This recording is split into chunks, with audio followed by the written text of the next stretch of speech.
Hello, and welcome back to Terri Reid's Attic, a place where we share stories of things that go bump in the night. Sit back, get comfortable, and enjoy the stories. Welcome back. This is a continuing episode about pets and ghosts. If you haven't listened to the last episode, you can still listen to this one and won't be confused. But afterwards, you really need to listen to the last one because there's some great ghost stories included. The links to the articles I referenced can be found beneath the video.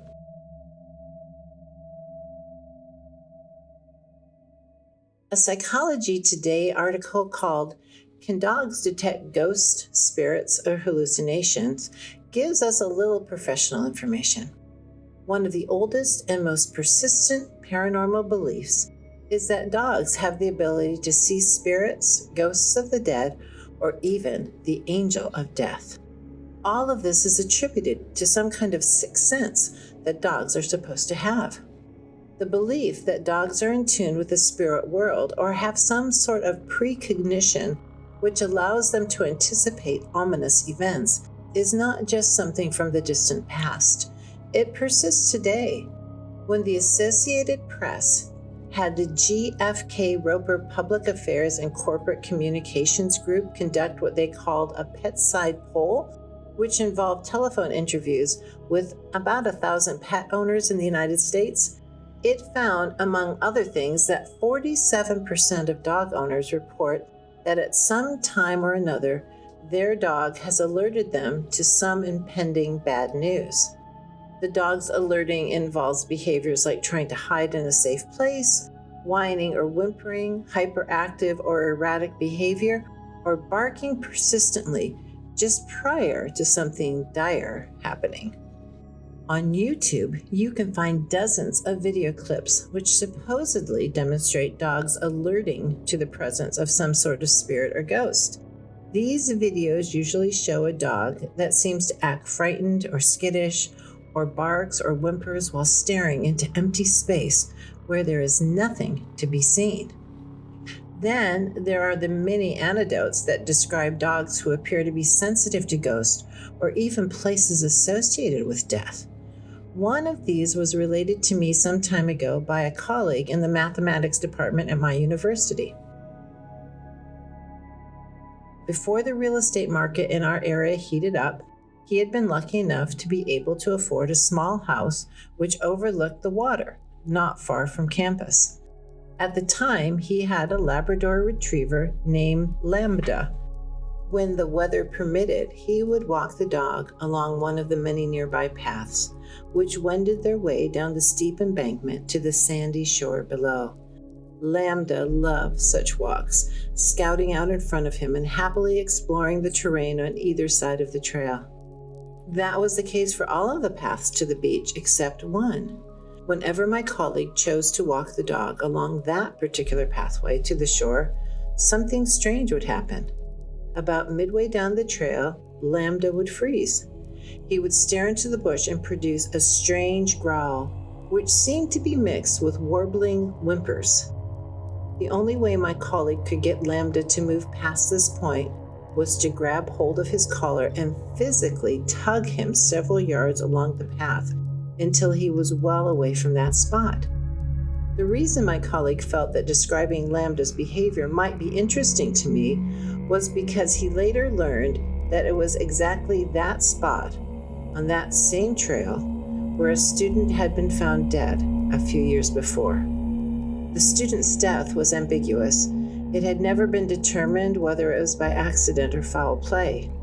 My colleague became convinced that somehow or other, Lambda was sensing the ghost or spirit of that unfortunate young man. And it was this extra sensory awareness of the spirit that provoked his dog's odd and worried behavior.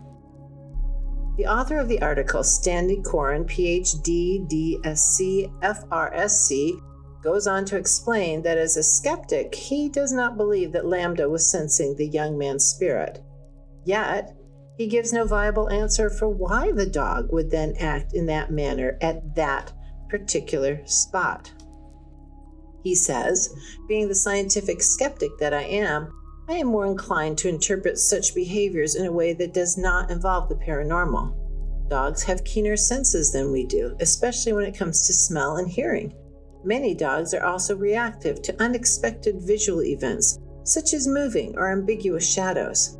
I am of the belief that many of the instances in which dogs are apparently alerting to ghosts or spirits are simply situations in which the dog senses something through normal sensory channels that the average human is not aware of. Whatever the dog is perceiving in such cases is vague and uncertain to him. In the absence of a clear idea of what he is sensing, the dog tends to become wary and acts in a cautious or suspicious manner. It is this insecure response when nothing is visible to the human eye that observers interpret as a reaction to spirit-related events. Or he could be seeing a ghost.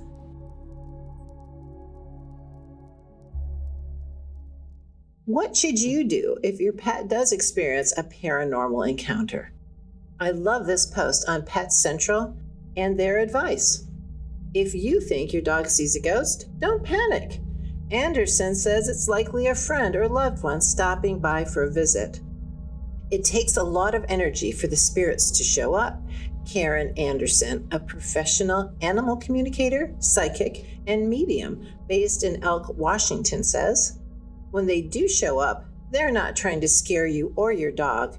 It's usually a loved one, human or pet. First of all, she says, if your dog senses a spirit and it's scaring him, remember that you are in control of the dog and of the ghost. Tell the spirit to knock it off and stop scaring your dog or cat, Anderson says. Speak to your dog calmly if he's frightened, she says. Say, good boy. Good girl for telling me there's someone here, Anderson says. Don't get on them for alerting you because they're doing what they're supposed to do. They're protecting you and letting you know that there's something there. You can perform a cleansing ritual of some kind too, she says.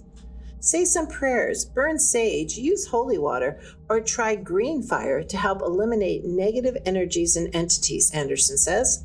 There are all kinds of rituals you can do at home. In addition, you should rule out any medical anomaly that could be causing your dog's odd behavior, says Belle Marie Niblett, DVM, a board-certified small animal internal medicine specialist with Oregon Veterinary Referral Associates in Eugene.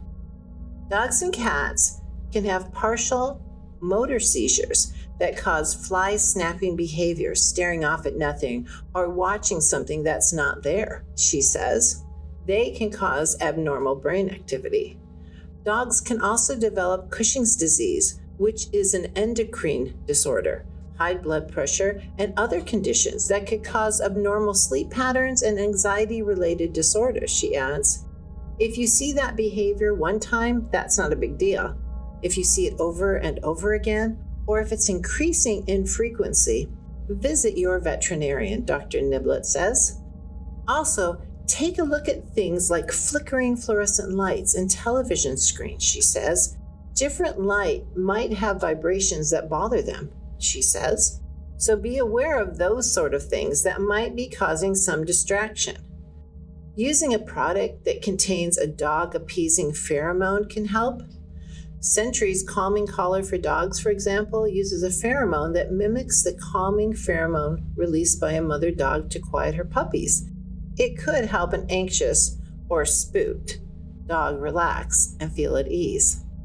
I like this advice. Just as we did with Macduff, rule out any other reasons why your pet might be acting strange. And once those are ruled out, you can both be spooked together. Do those calming collars come in human size? Thank you for stopping by Terri Reid's Attic. If you enjoyed the stories, please click like and please subscribe.